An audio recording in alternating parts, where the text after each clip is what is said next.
ভেনেজুয়েলায় যে ঘটনা ঘটছে আপনারা দেখেছেন, 7.2 আর তারপরেরটা 7.5, এই আফটার শক দিয়ে পুরা ভেনেজুয়েলা শেষ হয়ে গেছে। তো একটা দৃশ্য দেখলাম, সেটা দেখার পরে বুকের ভিতরে খুব কষ্ট হচ্ছিল কালকের থেকে, যে একটা বাপ তার কোমর পর্যন্ত ঢেকে আছে, হাত দুটাও নিচে আছে। তো তাকে উদ্ধারকারীরা নিয়ে আসছে, আসার পরে তাকে উদ্ধার করার জন্য চেষ্টা করতেছে। তখন সেই বাপ বলছে, আমাকে তোমরা উদ্ধার করো না, আমার হাত দুটা তোমরা দেখতে পাচ্ছ না, কিন্তু আমার দুই হাতে আমার দুই বাচ্চা ধরে আছে। তারা বাঁচার জন্য চেষ্টা করতেছিল, আমার দুই হাত আমার দুই বাচ্চা ধরে আছে, তাদেরকে ছেড়ে আমি উঠে যাব না।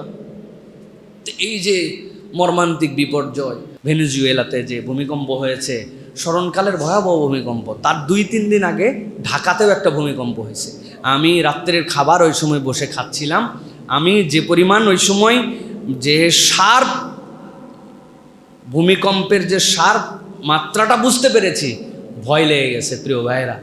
আল্লাহ রাব্বুল আলামিন কোরআনুল কারীমের মধ্যে বলেছেন, যাহারাল ফাসাদু ফিল বাররি ওয়াল বাহরি বিমা কাসাবাত আইদিন নাস। আমাদের পাপের ফসল তো অবশ্যই আছে, আমরা আল্লাহর দিকে মুখাপেক্ষ হই না। পাপ মানে কেবল এরকম নয়, নামাজ কালাম হজ যাকাত ছেড়ে দেওয়াই কেবল পাপ নয়। পাপের একটা হচ্ছে আল্লাহর দেওয়া সিস্টেমের মধ্যে আপনাকে মানতে হবে, নগরায়ন যেভাবে হবে, মানুষ যেভাবে বসবাস করবে, এগুলো সবগুলোর সিস্টেম আছে না। আপনি কোনো নিয়ম কানুন কিচ্ছু মানলেন না, হুড়পার করে আপনি সব কিছু করে ফেলতেছেন, এটাও তো আল্লাহ রাব্বুল আলামিনের সিস্টেমের সাথে আপনার গাদ্দারি করা। সুতরাং আমাদের যারা দায়িত্বশীল আছেন তাদেরকে বলবো, এই ঢাকাতে যদি এরকম কিছু হয়, আমাদের আর বাঁচার কোনো উপায় থাকবে না। কিসের উদ্ধারকারী আর কিসের কি, এক বিল্ডিং আর এক বিল্ডিংয়ের উপরে এখানে উদ্ধারকারী খুঁজে পাওয়া যাবে না। আল্লাহর বিশেষ দয়ায় এখন পর্যন্ত এই জনপদ বেঁচে আছে, তাছাড়া আমাদের বেঁচে থাকার কথা না। গত বছরের যে ভূমিকম্প হয়েছে, সেম কাছাকাছি লেভেলের ভূমিকম্প, কিন্তু আমাদের কিছুই হয় নাই। এই জন্য আমাদেরকে আল্লাহর কাছে ফেরত আসতে হবে, তওবা ইস্তেগফার করতে হবে, উদ্ধারকারী যারা দল থাকবেন তাদেরকে প্রস্তুত করতে হবে, নিয়ম মেনে বিল্ডিং বানাতে হবে, আমাদেরকে এগুলা করতে হবে, তাছাড়া আমাদের বাঁচার উপায় থাকবে না। সাথে সাথে অবশ্যই আল্লাহর কাছে ফেরত আসতে হবে। আল্লাহ রাব্বুল আলামিন সতর্ক করেন, বান্দারা আবার ফেরত আসো, আবার ফেরত আসো, আল্লাহর কাছে ফেরত আসো। আল্লাহ যেন যারা এরকম আক্রান্ত হয়েছেন তাদের জন্য আমাদের সমবেদনা, তাদের উদ্ধার যেন হয়, তাদেরকে আল্লাহ রাব্বুল আলামিন দ্বীনের উপর চলার তৌফিক দান করেন। যারা চলে গেছে ঈমান নিয়ে, আল্লাহ যেন তাদের ভুল ভ্রান্তি মাফ করে তাদেরকে যেন আল্লাহর জান্নাতের উচ্চ মাকাম দান করে দেন। হ্যাঁ, একজন প্রশ্ন করেছেন, মুরগি জবাই করতে গিয়ে আমার থেকে পুরা গলা বিচ্ছিন্ন হয়ে যায়, এটি দেখে আমার দাদা সেই মুরগি খাননি। জিজ্ঞাসা করলে তিনি বলেন, এই মুরগি খাওয়া নাকি মাকরু, দয়া করে মাসালাটা জানাবেন। আমাদের অনেকেরই এরকম হয়, মুরগি জবাই করতে যেয়ে একদম গলা সহ নেমে চলে যায়। তো এইটার আসলে মাসালা কি? প্রথম কথা হচ্ছে প্রিয় ভাইয়েরা, মুরগি জবাই করতে যদি গলা কেটে যায়, এটা সত্যি মাকরু। ফুকাহায়ে কেরাম এটার ব্যাখ্যা করেছেন, নবী করিম সাল্লাল্লাহু আলাইহি ওয়াসাল্লাম বলেছেন যে তোমরা তোমাদের পশুকে জবেহের সময় কষ্ট দিও না, যতটুকু দেওয়া লাগবে ততটুকুর অধিক।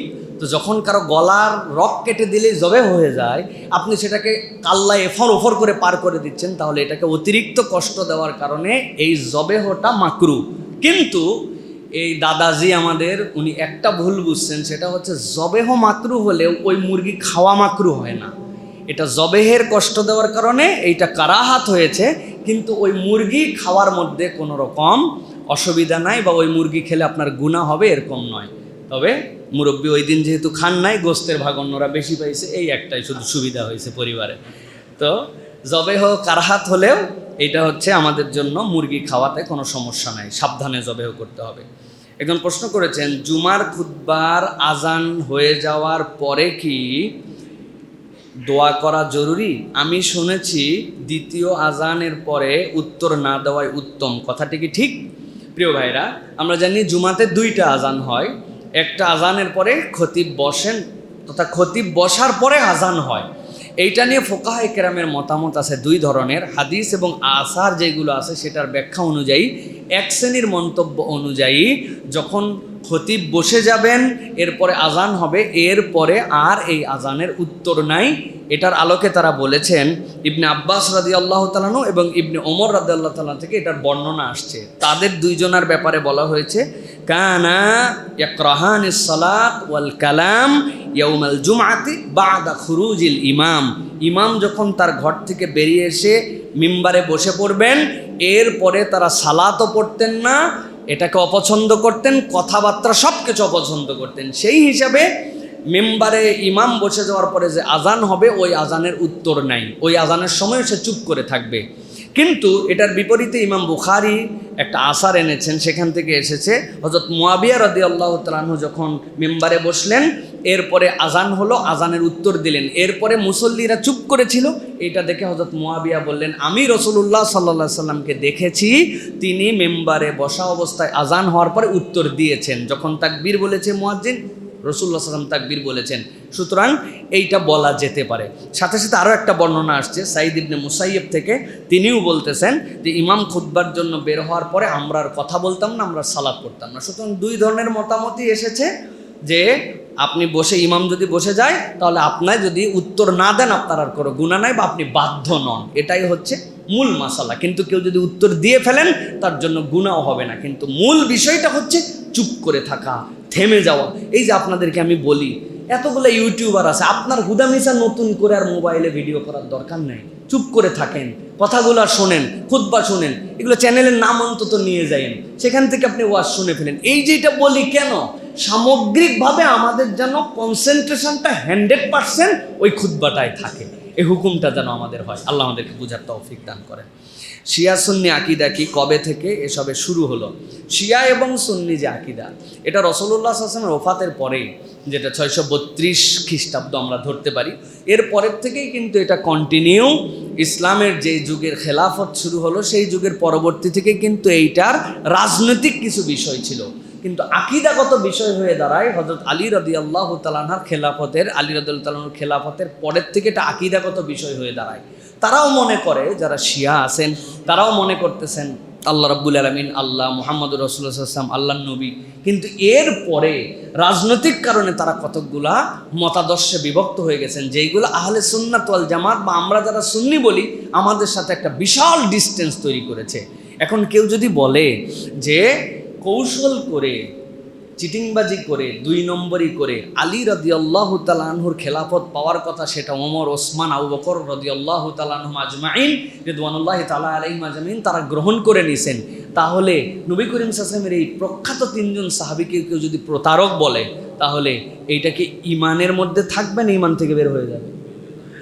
এই কৌশলের জন্য হযরতে আয়েশা সিদ্দিকা রাদিয়াল্লাহু তাআলা আনহা ষড়যন্ত্র করেছিলেন। এই জন্য আপনি যদি মুমিন হতে চান তাহলে বলতে হবে লা ইলাহা ইল্লাল্লাহ মুহাম্মাদুর রাসূলুল্লাহ আলী খলিফাতুল্লাহ ও আয়েশাতু ফিন্নার।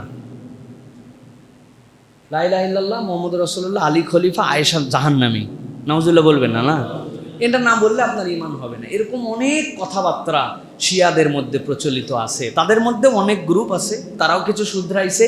ওই যে রাজনৈতিক মতভেদ আস্তে আস্তে পার্থক্য হতে হতে এখনকার এই অবস্থানে চলে আসছে। কালেমার দিক থেকে এক, কাবা মানার দিক থেকে এক, কিন্তু কাবার চত্বরে যেও সিজদা দেয় না। আপনি অবাক হয়ে যাবেন, এতটুকুটুকু হোসাইন রাদিয়াল্লাহু তাআলার কবরের মাটি অথবা ছোট্ট পাটি যেইটা আছে সাথে, অথবা একটা পলিথিন অথবা একটা টিস্যু, ওরা মনে করে খানায় কাবার আশপাশের এই চত্বর, এইটা যদি শিয়া অধ্যুষিত না হয় এই জায়গায় সিজদা করা জায়েজ না। এই জন্য ডাইরেক্ট সিজদা না দিয়া কপালের নিচে টিস্যু পেপার রেখে, কাপড় রেখে, পাগড়ি রেখে, টুপি রেখে ওর উপরে সিজদা দেয়।